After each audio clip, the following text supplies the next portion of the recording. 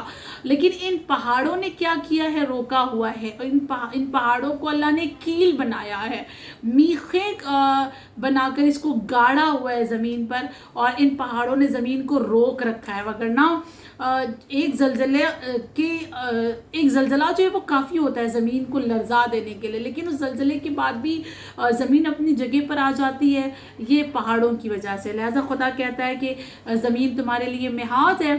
اور پھر اس محاذ کو ہم نے روکنے کے لیے، اس کو اور زیادہ مضبوط کرنے کے لیے ہم نے کیا کیا ہے؟ والجبال اوتادا. اور اس کے بعد خدا کہتا ہے وَخَلَقْنَاكُمْ أَزْوَاجًا، اور ہم نے تمہیں جوڑا جوڑا بنا کر پیدا کیا. ایک اور نعمت کا اللہ یہاں پر تذکرہ کر رہا ہے آیت نمبر 8 میں، کہ خدا کہہ رہا ہے کہ ہم نے تمہیں جوڑا جوڑا بنا کر پیدا کیا ہے. نر اور مادہ، میل اینڈ فیمیل بنا کر ہم نے تمہیں پیدا کیا ہے. اور یہ میل اور فیمیل جو ہوتے ہیں وہ ہمارے لیے جو ہے ایک نسل کو آگے بڑھانے کا کام کرتے ہیں، ایک دوسرے کو سکون دینے کا کام کرتے ہیں. یہاں پر یہ بھی کہا گیا ہے کہ یہاں پہ جو اللہ نے کہا کہ ہم نے جوڑا جوڑا بنا کر پیدا کیا، تو شاید اللہ یہ کہنا چاہ رہا ہے کہ ہم نے الگ الگ رنگ بنایا، الگ الگ نسل بنائی، الگ الگ انسان کو جو کہتے ہیں ڈھانچہ جو انسان کا، اسٹرکچر جو ہے وہ انسان کا الگ الگ بنایا. اگر ایک ہی جیسا انسان ہوتا تو ایک ہی شکل سب کی ہوتی، ایک ہی آواز سب کی ہوتی تو کیا ہوتا؟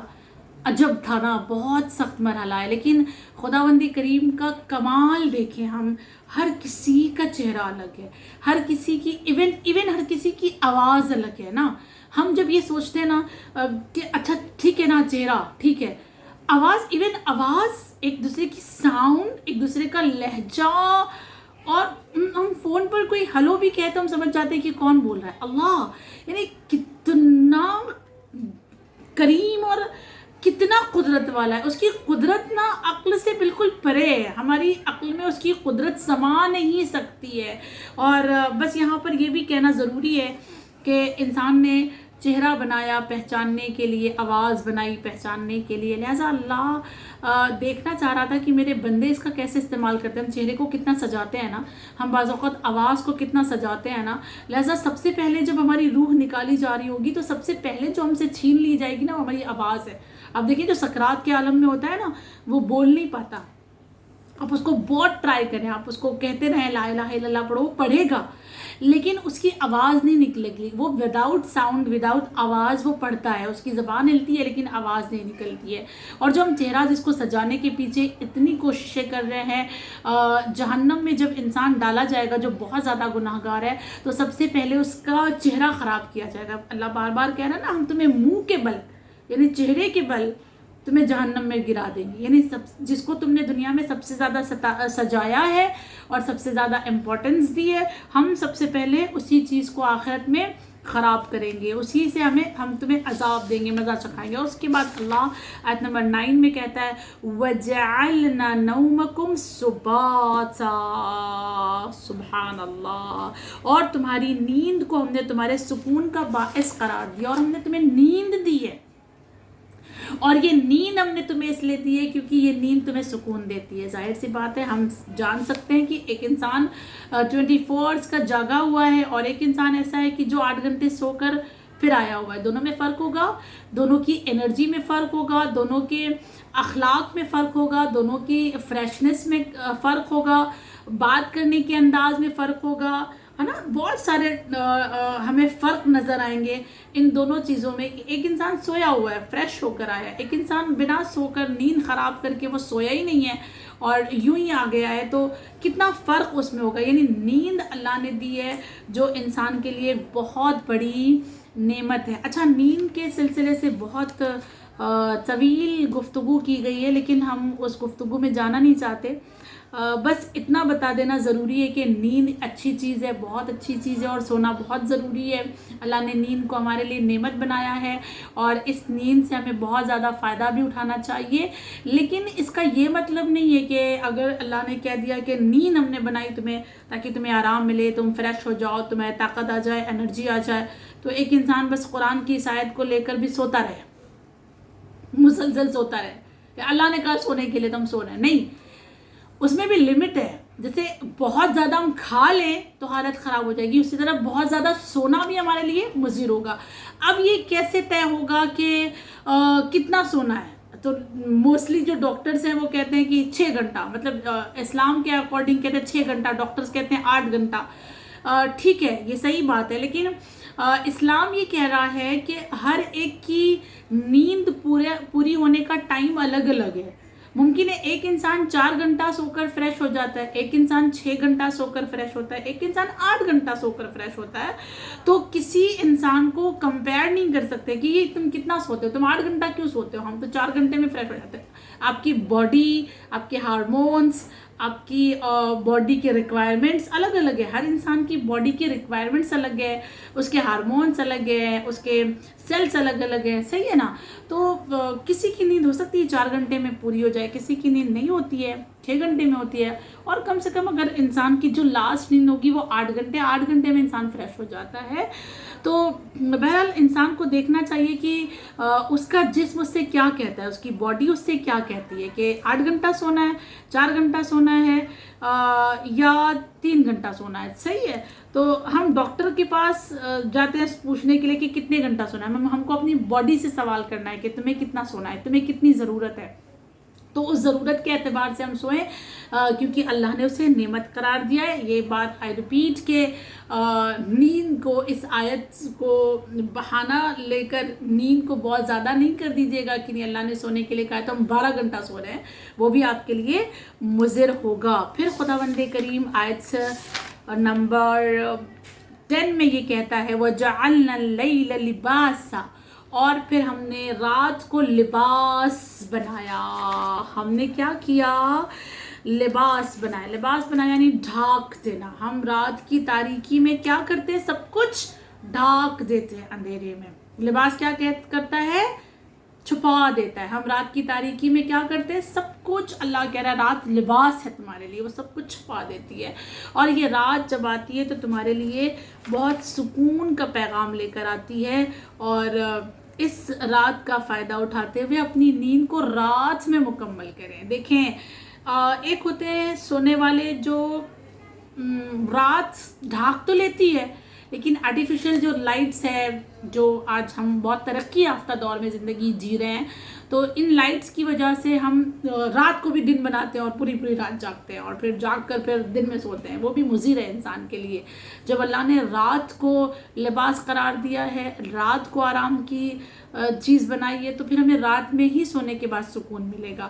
ہم رات بھر جاگ کر دن میں سوئیں, ہمارا دماغ اصلاً کام نہیں کرے گا, بہت ہی انسان اندر سے کمزور ہوگا, جو فیل بھی نہیں کر سکے گا نا کہ وہ کیا کر رہا ہے. بہرحال تو اللہ نے جس وقت جاگنے کے لیے کہا ہے وہ الگ بات ہے, شب بیداری, لیکن جب اللہ نے سونے کے لیے رات بنائی ہے تو انسان کو رات کو آرام کرنا ضروری ہے. اس کے بعد پروردگار عالم آیت نمبر 11 میں کہتا ہے وَجَعَلْنَا النَّهَارَ مَعَاشًا, اور پھر ہم نے دن بنایا تاکہ تم اپنے ذریعے معاش یعنی کمانے کے لیے, یعنی رزق و روزی کے لیے تم نکلو. خداوند کریم نے سٹیپ بائی سٹیپ ایک ایک نعمتوں کو گنوایا. وہ پہلے کہتا ہے کہ ہم نے تمہیں زمین دی, جو تمہارے لیے مہاد ہے، پھر ہم نے پہاڑ کو بنایا، پھر ہم نے تمہارے لیے جوڑا جوڑا بنایا، پھر تمہارے لیے نر مادہ بنایا، پھر اس کے بعد ہم نے تمہارے لیے نیند بنائی، پھر ہم نے تمہارے لیے رات بنایا. ظاہر سی بات ہے نیند ہے تو رات ہونا چاہیے نا، تبھی تو انسان سوئے گا. پھر اس کے بعد کہتا ہے کہ یہ نیند کے ساتھ ہم نے رات دی، اور پھر رات کے بعد ہم نے صرف رات ہی نہیں رکھی ہے، ہم نے دن بھی رکھا ہے. صرف دن ہی نہیں ہے، اگر صرف دن ہوتا اور صرف سورج نکلا ہوتا ہے تو ساری چیزیں جل کر راکھ ہو جاتی. لیکن اللہ نے رات اور دن پھر اللہ کہہ رہا ہے کہ ہم نے دن اس لیے بنایا تاکہ تم روزی کی تلاش میں جاؤ، رزق کی تلاش میں جاؤ. دیکھیں جو صبح اٹھ جاتے ہیں اور سورج نکلنے سے پہلے اٹھ کر سورج کے نکلنے تک جاگتے رہتے ہیں، اپنے دروازوں کو کھول دیتے ہیں، اور پھر اس کے بعد وہ اسی وقت ذریعہ معاش کے لیے جاتے ہیں، کیونکہ وہ صحیح وقت ہوتا ہے. ان کی رزق میں ضرور اللہ برکت دیتا ہے. لیکن جو سو رہے ہیں پورا دن اور پھر انتظار کر رہے ہیں کہ وہ رزق ان کے گھر پہ، روزی ان کے گھر پہ دوڑ کر آئے گی، ایسا نہیں ہوتا ہے. معاش کو تلاش کرنا پڑتا ہے، روزی تلاش کرنی پڑتی ہے، اور تلاش کرنے کے بعد انسان کامیاب ہوتا ہے. لہٰذا اللہ نے دن کو رزق و روزی تلاش کرنے کے لیے بنایا، رات کو آرام کرنے کے لیے بنایا، نیند ہمیں دی. اللہ کا بہت احسان، اور بھی بہت ساری نعمتیں ہیں، انشاءاللہ نیکسٹ کلاس میں اس کو سمجھیں گے. بس خدا کا شکر ادا کرتے ہیں کہ اس نے ہمیں اتنی ساری نعمتیں دیں، اور بہت خوبصورتی سے قرآن میں اپنی نعمتوں کو وہ گنواتا ہے. اور ان تمام نعمتوں میں سے ایک نعمت ولایت امیر المؤمنین ہے، جو نبی العظیم ہے.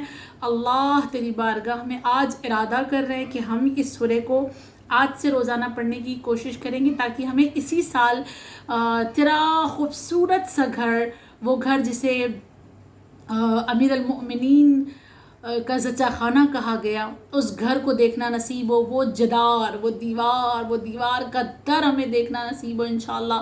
اور ہم اسی سال مکہ اور مدینہ کی طرف روانہ ہوں، اور اسی امید کے ساتھ ہم سورہ نبا کی تلاوت آج سے شروع کریں گے روزانہ، اور ہم سب ساتھ میں انشاءاللہ جائیں گے. وآخر الدعوانا ان الحمدللہ رب العالمین.